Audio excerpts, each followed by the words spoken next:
Everybody's gone out of their mind. Welcome to Mr. Quick's class.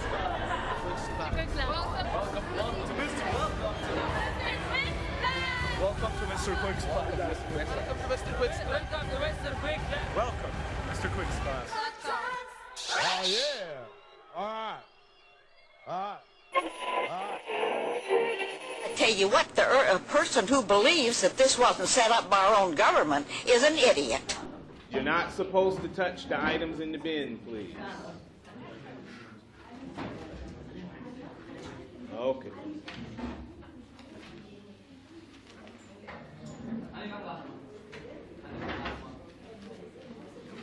Okay, so we have some things to discuss today.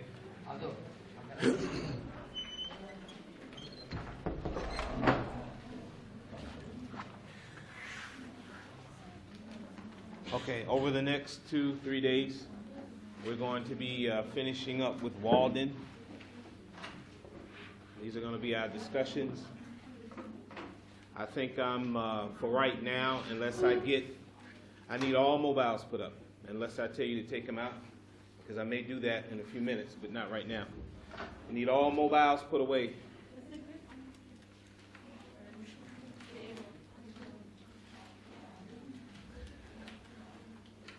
I need all mobiles put away. What is all of this?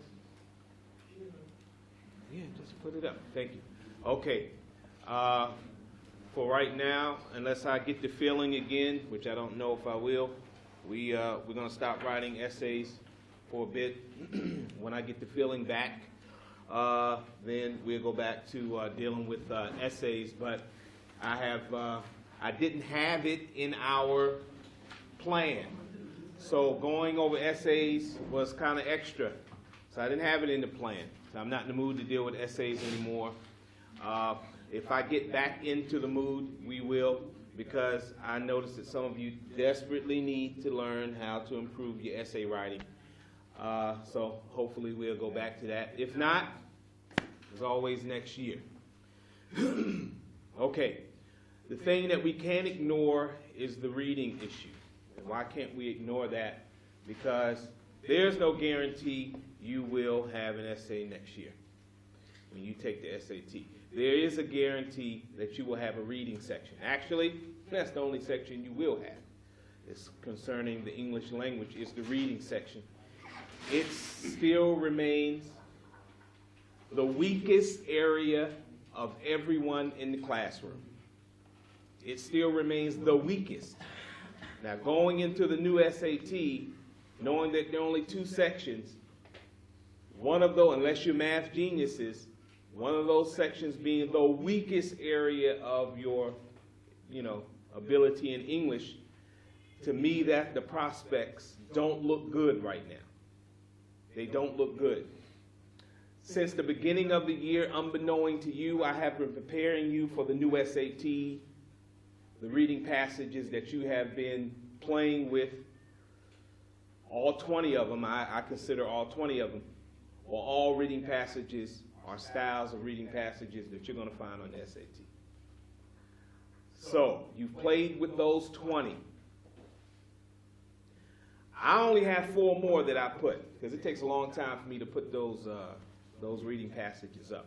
So you got 4 more to continue, your preparation. It may stop there because I don't know if I'm in the mood of putting any more up. You won't see that kind of practice again until the SAT prep material comes out in October of next year. So I'm asking you to try to take those passages serious. I mean, I know it's at the end of the road, but I've been talking about those passages for quite some time, since September.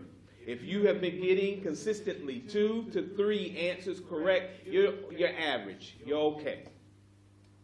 If you cannot sustain 2 or 3 answers correct, or you haven't been able to, since I say maybe the 10th one until the one you took yesterday, then you have an issue when it comes to standardized reading passage type material. If you have not been applying that strategy I taught you a few weeks ago, or maybe it's a few months ago now, I'm going to go over it again, but I can't promise I'll go over it before we finish the ones that we have. I would like for you, however, if you didn't get notes on the strategy and how to deal with multiple choice, standardized reading passages, I suggest you take that.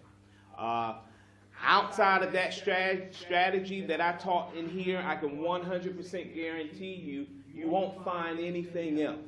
Because there's really no magical way to all of a sudden increase your ability to deal with passage type standardized tests. There's no way. There's a strategy that I taught, but outside of that, it's all about improving your reading. The only way you can improve your reading, the only way, there's no other way other than read. That's it. Now, for those of you who have been having people take those reading passage assessments for you, or you haven't been taking them at all, okay, no problem. Because I don't advise students to use reading passage tests as a way to improve their reading. No, a reading passage test, it assesses what you have done up until that point. So you can't sit down with an SAT practice test and say, I'm going to improve my reading with those reading passages. That's not what it's designed for. The way you improve your reading is reading. And I'm not only talking about the reading that a teacher assigns you. I'm talking about the reading that you do on your own. You have to be an avid reader. You have to be. If you're not, or you haven't been, you still got time to force yourself to be that. If you're not going to force yourself to be an avid reader, then expect. Listen to what I'm saying to you, because I have said it to the 12th grade that is now 12th grade, the 11th grade that is now 11th grade, and if you know anybody who graduated last year, I said it to them too, and I'm saying it to you. You have to improve your reading.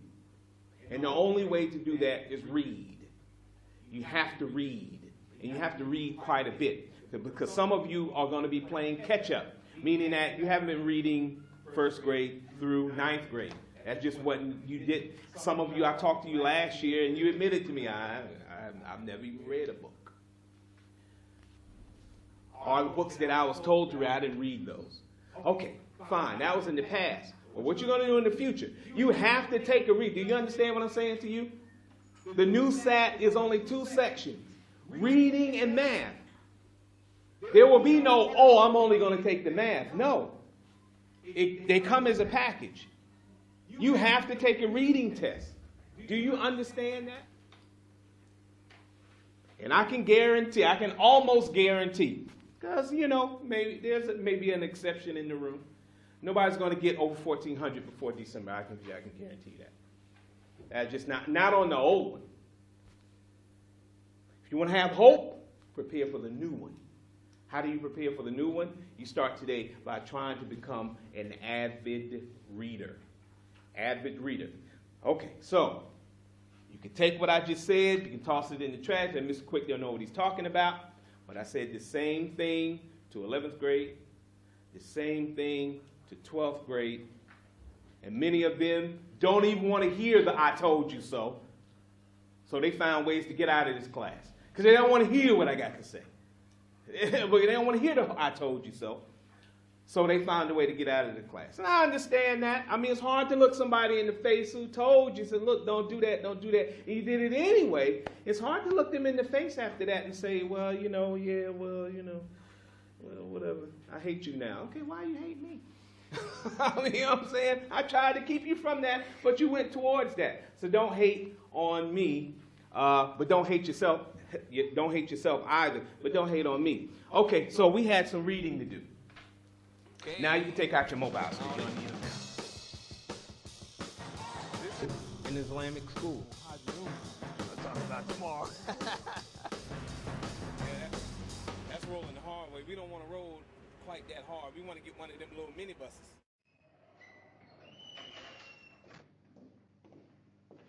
What's up? No, and 14. What's up? Tell you what, a person who believes that this wasn't set up by our own government is an idiot. Everybody's gone out of their mind.